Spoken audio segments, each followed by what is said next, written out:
I like writing and getting offers accepted. All right, fabulous. We'll go with that then, since that's what was announced.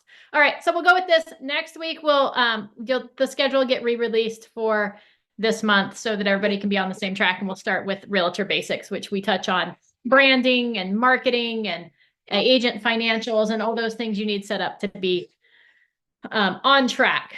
In addition to that, just so everyone's aware, I managed to secure myself babysitting duty today. She normally naps at 10, but she's not. So she's up and wandering around. So I may have to deal with the grandchild here every once in a while, or you might hear her in the background making noises. So anyways, let's get started with writing and getting offers accepted. I do have my oh, except hold on, because this slideshow did not open appropriately. So let me find the right one. Hold on just a second. Everybody pause. Everybody pause. I'll be right back. Alrighty, some days are just like this, but I've got the right one now. Let me re-share it.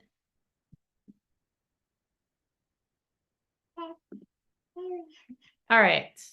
There you go. I do not have the chat window open today. So if you have a question, you want further clarification on something, don't throw it in the chat box. Just unmute yourself or raise your little Zoom hand and I will see you there and we will get those questions answered. So let's get started with writing and getting offers accepted.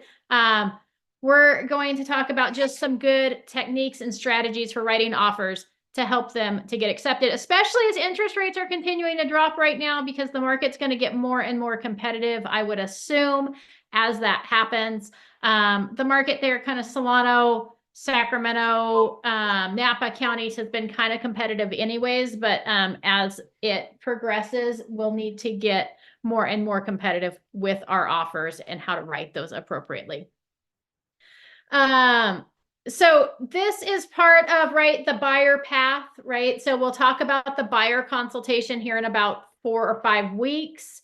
And then we'll dig into what happens once your offer gets accepted. So this is kind of that middle stage where we've done the buyer consultation, we've shown the properties, we've found one that our buyer loves, and now this is where the actual work begins, right?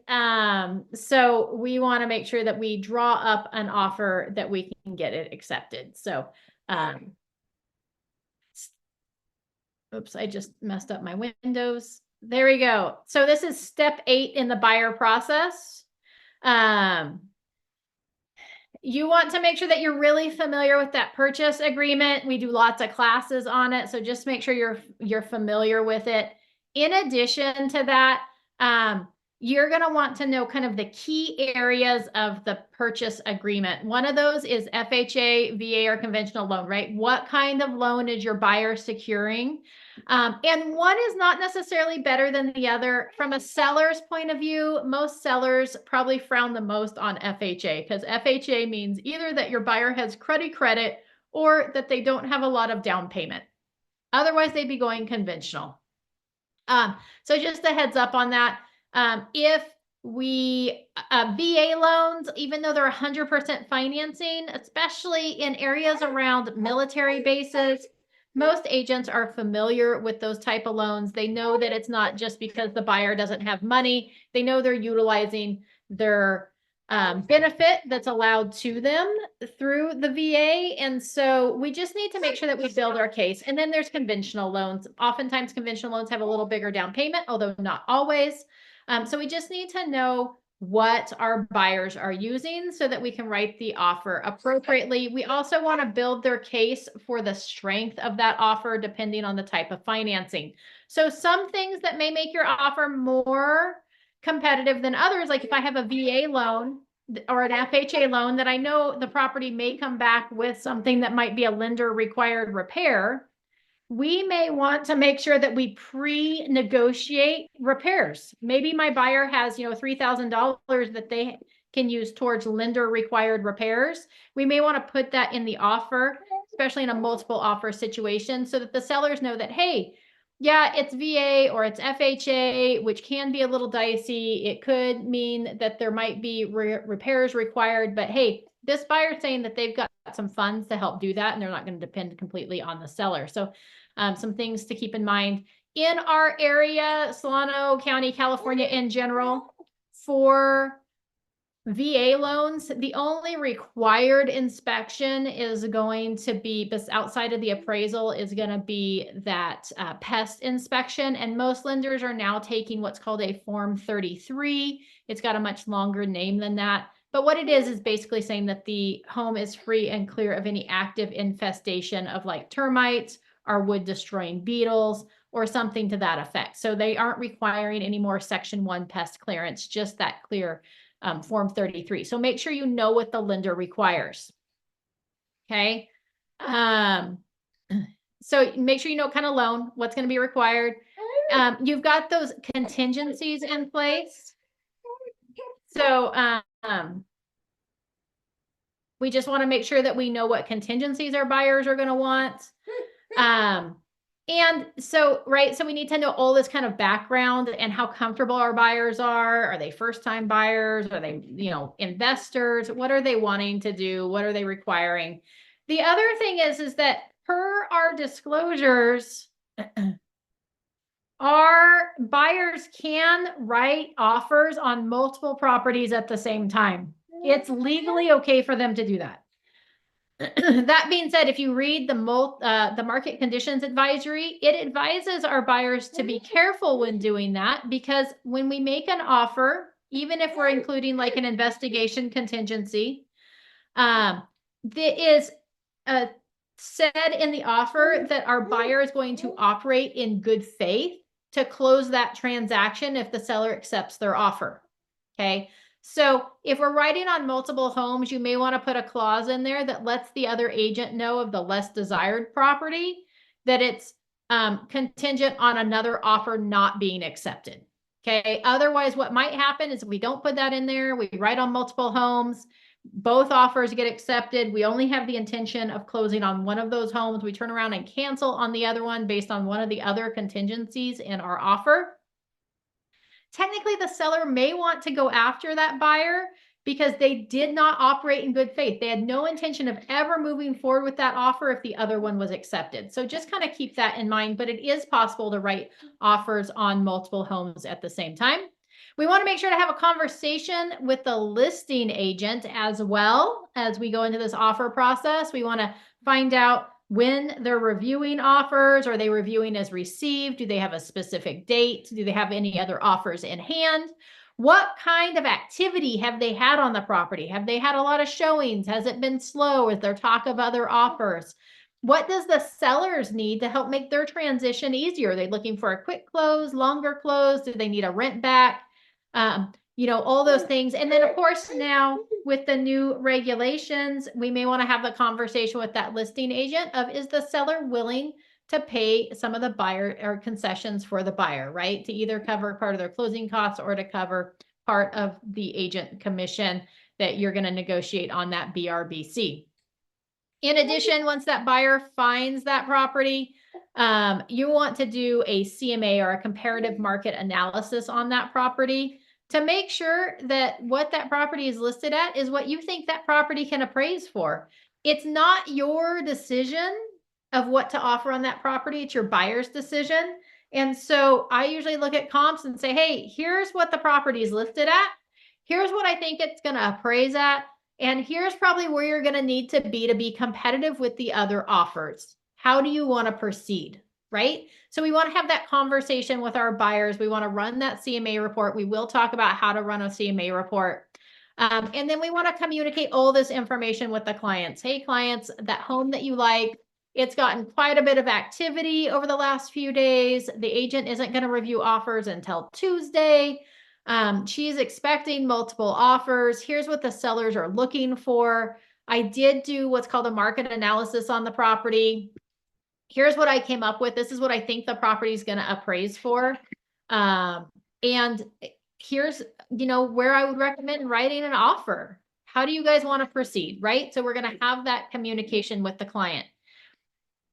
Any questions so far?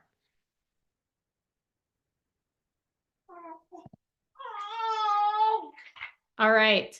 In addition to price, days for close of escrow, right? And the following also comes into play as we talked about loan terms, whether it's FHA, VA, or conventional. That's going to come into play in that negotiation in key areas.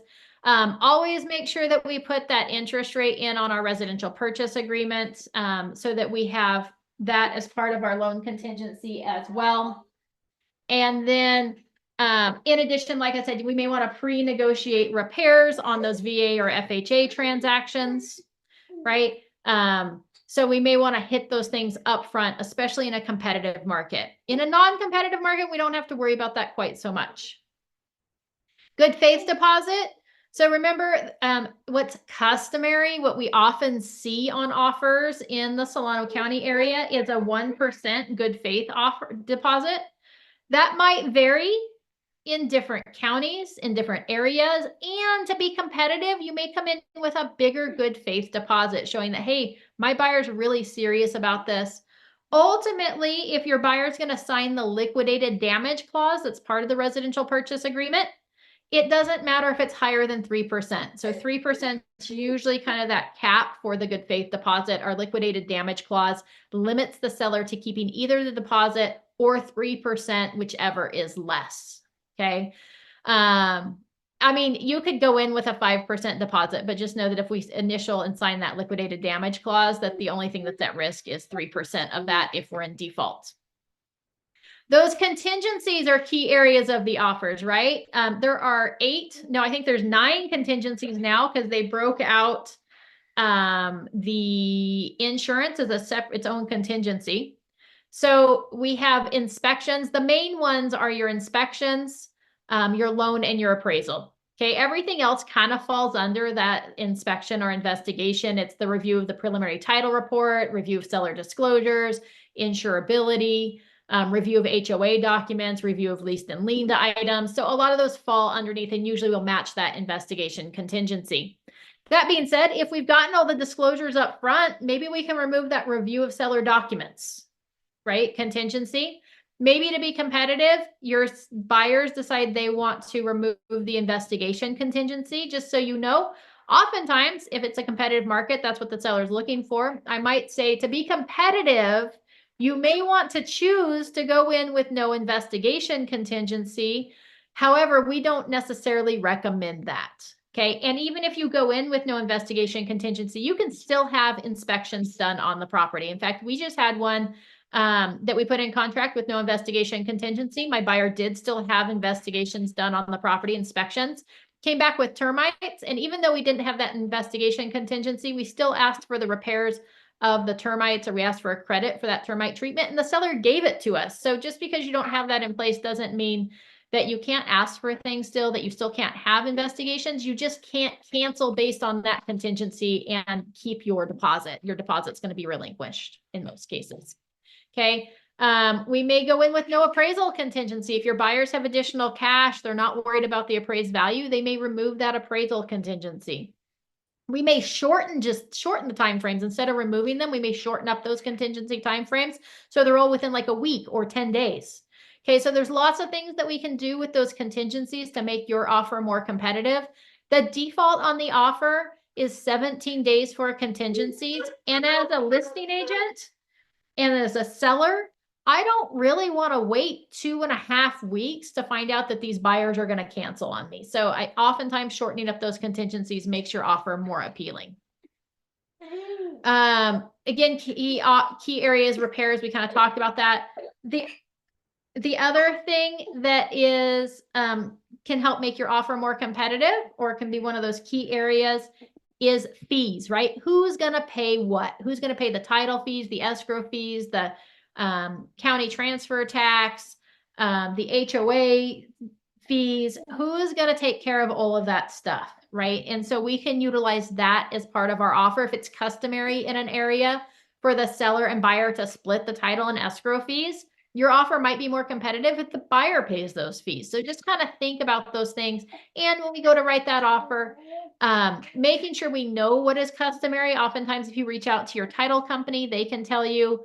Old Republic actually has it on their website at ortconline.com.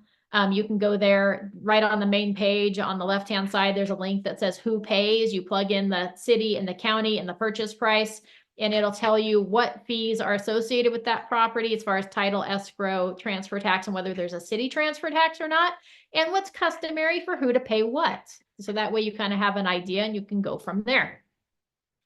On the fees thing, something that I would say is important is that if there is no city transfer tax in that area, don't check the box for city transfer tax and say somebody's going to pay it. It just makes you appear as though you don't quite know what you're doing or that you're not used to doing business in that area. So, and then the agent might be more reluctant to want to work with you if they think it's going to be like kind of a little bit more effort to get through that transaction because you either don't have the experience or aren't used to that area.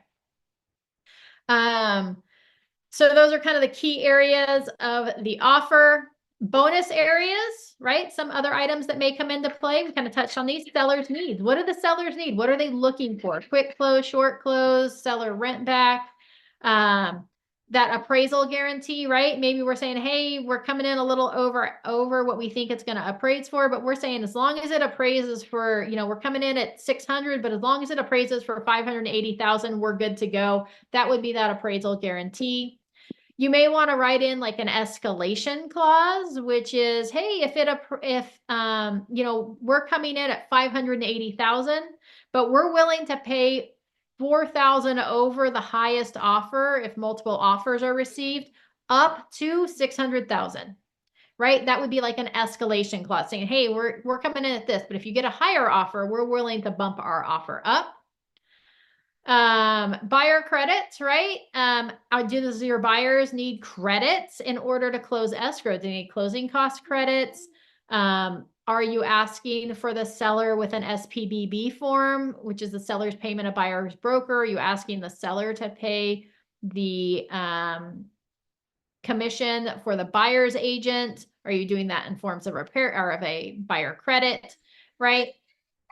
The other thing that may come into play is, again, I mentioned when we talked with that listing agent, we want to find out what their specific offer review date is, or if they're doing it as received. And if they do have a specific date, are they willing to review preemptive offers? And a preemptive offer would be an offer that gets reviewed prior to that offer review date. So there's a few options there. If you're going to write a preemptive offer, if they say, yeah, we'd be willing to consider a preemptive offer, just know they're probably looking for something over asking. They're probably looking for something with short to no contingency periods. They're looking for something that's going to make their seller not want to wait and review multiple offers. Okay. Any questions about the different areas of the offers and the ways that we can kind of tweak those for negotiation purposes? All good. All right. Fabulous. Again, communicate with that listing agent. We want to be in constant communication with them before we write the offer, when the offer is submitted, and then after that. We want to find out what is their preferred method of communication. Do they prefer that you call? Do they prefer email? Do they prefer text? Do they have an assistant or TC that you can communicate with to take some of the stress off of them? And always, always, always, please check that MLS for instructions, okay? They may have where the offer needs to get submitted, whether it might be Homelight Listing Management. It could be, you know, that they want them sent to a specific email address. I usually check in with the seller after I've had the conversation with them on the phone or the listing agent. I check in with them and say, hey, I'm just verifying. Here's who I have as the seller's names, because I want to make sure to put the seller's names on that purchase contract so that the listing agent has very little work to do with my offer when they go to sign it for acceptance. So I always verify, hey, is this what I should put down for the seller's names? Or hey, it's a trust, who's the trustee? So I get that information from them so I can fill that in. And then I always ask, what's your preferred email address for me to send that offer over to? Right. So I just want to be in communication with them. Lori, did you have a question? No. Okay, perfect. I'm sorry. No. You're totally okay. Right. So I just want to be in communication. I want to build rapport with that listing agent. Okay. I had one that got accepted recently. I'm fairly convinced there was multiple offers. I'm fairly convinced part of the reason she accepted my offer is our names were both Amy. And at one point I contacted her and she was like, I'll have to get back to you later. I'm on the horse. And I was like, oh my gosh, I ride horses too. And I sent her over a picture of a recent trail ride. And I said, all Amy should ride horses. So I just built that rapport with her. I found something in common so that she liked me. I want to be in communication. I don't want to be annoying, but I want them to know that we're serious about moving forward and they can count on me to get this deal closed, right? So building rapport and just building that sense of trust and respect between agents. This is also why it's a good idea to like just keep good relations with agents on a regular basis. Go preview some homes, visit open houses in the area that you service, meet those agents, shake their hand, get to know them a little bit so that when you go to write an offer on their property, they know who you are and they would rather work with you than somebody from out of the area. So just a few things there to keep in mind. All right. Difficult agents, right? Sometimes we have difficult agents. Sometimes it's hard to get them to even answer the phone so we can find out what their sellers want. We're like, we're trying to write you an offer. Why won't you give us a call back? So sometimes they're difficult. Just make sure you don't get into a war of egos, and just remember on all counts that you represent the buyer and your job in your fiduciary duty is to do what needs to be done in order to get the buyer the property that they want. So sometimes we just got to put things aside and just grin and bear it as we work with those difficult agents so that we can get the buyer what they want in the house that they want. Okay. Some other things, right? Do I want to be right? Right? Do I want to get this property for my client? So just kind of keep that in mind. Sometimes it's not as important to be right. Sometimes when I'm negotiating repairs or different things on a contract, they're going to send it over on an addendum instead of an AEA. And sometimes it's just easier just to say, perfect, thank you, and just move on instead of trying to like get them to do everything correctly. So just kind of keep that in mind as well. But just sometimes just so you know too, when we get to difficult agents, sometimes it's better as we're going through this process to swap over to like text or email versus on the phone if that difficult agent gets hot really easy or seems to be a little bit irrational or gets a little heated during conversations. That might be an easier route to go than trying to have phone conversations with them. So just kind of keep that in mind as well. It's always okay to move to written forms that you have it documented versus verbal. I think that's all I got there. Handling difficult buyers. Okay, number one, if we've got somebody that we meet that wants to buy a house and they're difficult from the very, very beginning, we may just not want to choose to work with that buyer. So just know that that's totally an option, that you can choose who you want to work with. There's no reason that you should get abused as an agent just to make a paycheck. I promise you it won't be worth it. That being said, sometimes buyers are difficult. They're super nice, but they're just making, oftentimes it's their first home. Oftentimes they are nervous and worried and concerned about this. So it's just fear, right? So I never work to talk buyers into a home. You know, they've got concerns on a repair. I'm never going to sit there and try to like justify everything until they feel comfortable with that home. I want them to talk with the inspector to get the information. I want to ask the seller questions for them to make sure I've gotten all the information that they need in order to make a good choice that's going to work for them and their family. I don't have to live in that house. I don't have to pay for things that were mentioned in reports after the close of escrow that we didn't ask to get fixed. So we want to make sure that we use that IVEC method, which is investigate, validate, educate, and close. Okay. So we want to investigate their concern. Why are they being difficult? Is it just like the fear of the unknown, the fear of not knowing what happens next? Is it a legitimate objection because there's termites in the garage? Like, what is that concern that they have and what's the root of it? So we want to investigate to get to the bottom of it. Once we've gotten to the bottom of what the real problem is, then we want to validate it. Yeah, I fully understand. I wouldn't want termites in my house either. Or, oh my gosh, yeah, absolutely. You know, the roof is on its last legs. The roofer said maybe it would make it through the winter, maybe not. Here's our options for that. Number one, we can just cancel, right? We've got investigation contingency. Number two, right? So we want to use that investigate, validate. Right? Oh gosh, yeah, that could be a big expense. I understand you not wanting to take that on and thinking that maybe the seller could help participate in a credit to help with that roof, right? So we want to validate that.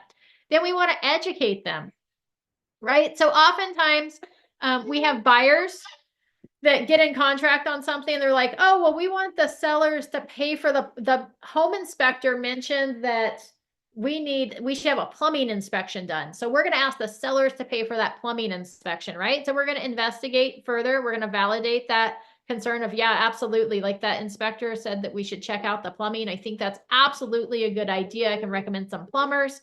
Okay, well, we want the seller to pay for that. We can ask the seller to pay for that. Typically, it's not common. So it's not, don't be surprised if once we ask the seller to pay for that, that they kick that one back and say, hey, we're willing to consider repairs, but we're not paying for a plumber to come out to the property, right? So that education portion of it. And then we want to close with the, how do you want to proceed, or what would make that comfortable? Or here's the solution that we talked about. Do you think that that's going to work for you? Right? So that investigate, validate, educate, and close. Okay. Are there any questions on that? The difficult sellers or difficult listing agents or difficult buyers? The other thing to keep in mind there too is with this difficult listing agents, keep in mind that oftentimes they are just working on behalf of their clients and they can only do what their clients are allowing them to do. And sometimes it's a difficult seller and that client's just trying to make their wishes come true, right? Same thing, like I had one recently where the buyer, we got delayed on the close of escrow because of the list or the title company that the seller chose on our short time frame. So my buyer wanted to get the keys early. So I asked the listing agent and she said, no, we've got a policy against that. Like, we're not going to approve it. And I said, okay, well, just so you know, just to keep my buyers happy, we're going to formally ask for it on a, I can't even think what, a buyer interim occupancy agreement form. And she goes, I fully understand, right? So I needed to fulfill the wishes of my buyers, even though I had a verbal that they probably weren't going to agree to it. So just kind of keep that in mind as well. Remember, we're always just working for the best interests of our clients. And sometimes what may seem unreasonable is what we end up having to ask for. All right. When we go to present that offer, we want to make sure that we include all related documents. Okay, so we want to include that lender letter if it's financed. We want to include the proof of funds for any closing costs and down payments, whether it's financed or cash.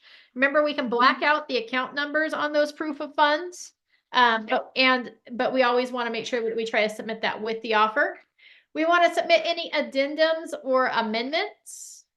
If the buyers have requested that you submit a buyer letter with their offer, then submit that buyer letter. We do not encourage buyers to write letters because it could lead to discrimination. And the default in the listing agreement is that the listing agent won't present those buyer letters with your offer. That being said, if buyers say, hey, I'd like to submit a letter, you're like, perfect, just send it over and I will submit it with your offer. Okay, I don't tell them they can't. You can submit offers in person.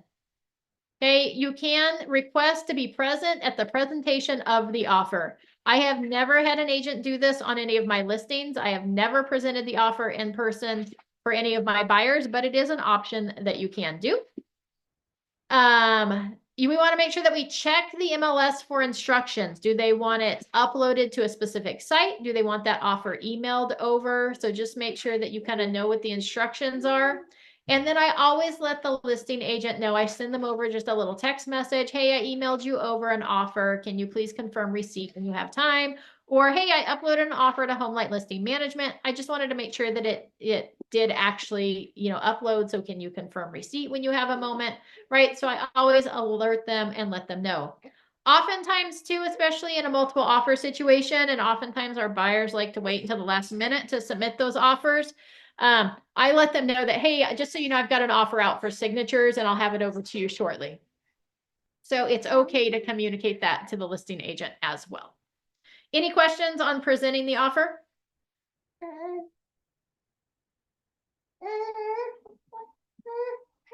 All right. Cover letter for your offer. It's always a good idea to to put in a cover letter. You could do this if you're emailing the offer over. You could do it just as a email as part of your body of your email. If you are sending it electronically, you might want to print it up and send it over and upload it with your offer documents. Okay. Right. So this is the default one. It's just dear listing agent, attached is my client's offer. Sorry. To your, 132 Sample Street listing. I wanted to let you know that my clients intend to occupy the property. I would not go, this one says as a family home, they have one daughter. I would not do that because then we could have discrimination. I would just go with they're extremely well qualified, excellent credit scores, substantial income and savings. Please feel free to contact their lender. We're going to put the lender's contact information right there with their direct number. Here, I've broken down the key points of the offer for you and put all the key points in there. Please feel free to contact me with any questions. I look forward to working with you on a seamless transaction. Okay, so leave out the familial status of your buyers. Don't include that. Don't include whether they're married or not. Don't say, what their sexual preference is or anything like that. That could be one of those categories that would be discrimination. But stating whether they're well qualified or not, whether they have savings, that's always a good thing as well. Is it okay to put where they work or what kind of job or how long they've been on their job? You could absolutely put how long they've been on a job or where they work for sure. Okay. Absolutely. Okay. Once you submit that offer, right, then the seller's got some options as far as how they want to respond. Oftentimes you're going to get price or terms, but you're rarely going to get both. Okay. So you've got to figure out which is more important to your client. Would they prefer a lower price or do they prefer help with finance, like the terms, like help with financing? Do they want the repairs covered? Do they want a longer escrow? Like what's the most important thing to your buyers in this property? And for some, it may be, gosh, I just really, I'd rather pay a little bit more in the house so that I can get a $10,000 credit or so that I don't have to pay the buyer's agent's commission out of pocket. That might be the most important thing to them versus the price. Okay. Or it might be for somebody, it might be, gosh, the price I just want to feel like I got a deal on it. Okay. Well, to get a deal, we may have to, make some adjustments with the terms so that it's acceptable to the sellers. Those sellers can either make offers, they can either accept your offer or they can counter that offer. And if they counter that offer, just know, make sure you pay attention because I've seen this before. Somebody gets an offer back. They let their clients know that, oh my gosh, they made a counter offer. If we accept this offer, then the house is yours. And then they realize that in fact, it was a multiple counter offer and not a regular counter offer, which isn't exactly the case. Then the seller gets to choose. So make sure you know whether that seller has either made a single counter offer just to your offer or whether they've made multiple counter offers to other offers. And then remember that your response to those counter offers is you can either accept them or you can counter those counter offers back. Oftentimes, if we counter offer just a straight counter offer, it's adjusting those terms back in the buyer's favor just a little bit versus oftentimes on a multiple counter offer, we might be adjusting the terms in the seller's favor just a little bit more. Like, hey, they countered us we offered 580. They countered us at 585. We're going to come back and say, hey, we're willing to pay 588, right? We're going to just try to bump it just a little bit in case they countered everybody at that same price. Oftentimes when I go to counter a counter, right, as a buyer's agent, I'm going to have a conversation with that listing agent and say, hey, here's what my buyers are thinking, or can you explain more about this term that you spelled out in the counter offer? We don't quite understand that. Or here's how my buyers are thinking about responding. Do you think that's solid enough? Do you think your sellers will agree to that? Just because I don't want to continue to play ping pong back and forth. The longer we've got counter offers out there, the more opportunity there is for somebody else to come in and make an offer that's better than my buyer's offer, and the sellers to withdraw the counter offer and move forward with a different offer. So I want to kind of wrap this thing up and be done with it. So I'm always going to have that conversation with that listing agent to try to make my response to it be the final response. Questions about that?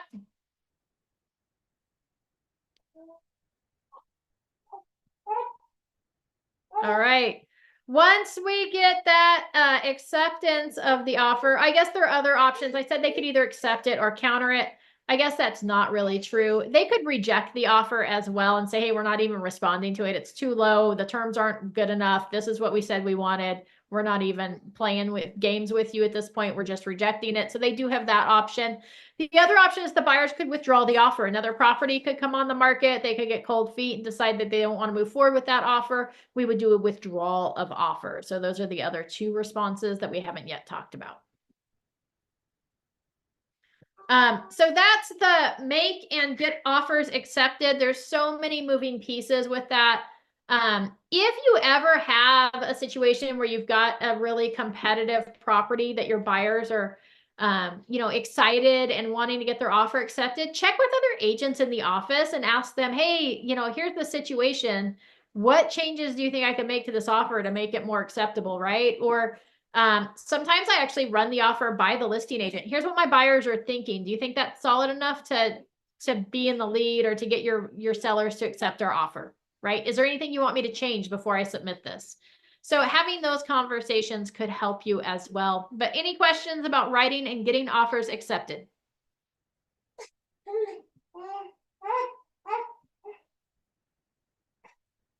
I would say oftentimes it comes down to, as that one said, it's either usually price or terms.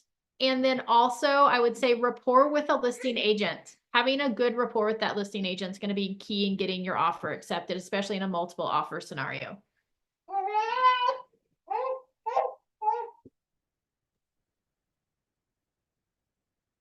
All right, fabulous. That's all I have for you today. Next week, we have class on both Wednesday and Thursday. Wednesday, we'll be doing forms. We'll be talking about that dreaded BRBC again, along with the SPBB and the other forms that go along with the BRBC. We're not going to be going through it line by line in detail, but we'll be talking about how to fill it out, answer any questions that you may have about how to present it to your buyers, and then also the forms that go along with that so that we can make sure we know how to proceed forward. We're seeing a lot of things done incorrectly when it comes to that. It's mainly like modifications or asking for the sellers to cover the commission. So we want to make sure that you guys feel comfortable and confident with the new forms and the new process. And then on Thursday, we'll be covering realtor basics, getting started. We're talking about marketing, branding, your one value proposition, agent financials, all those little things to help make sure that you set your business up for success. Any questions or thoughts before we head out for today? No, I appreciate it, Amy. It sounds like it's the rapport with the other agent is what makes everything happen. It does. Makes everything Absolutely. easier. Yeah. Absolutely. I agree. And- I agree on that. I always ask what their client wants, like you Yep. said. Yeah. Right. Well, Thank have you fun for the babysitting. presentation. Thank you. Thank you. All right. Thanks everyone for joining today. I will see you all next week. Have a fabulous weekend. Bye-bye.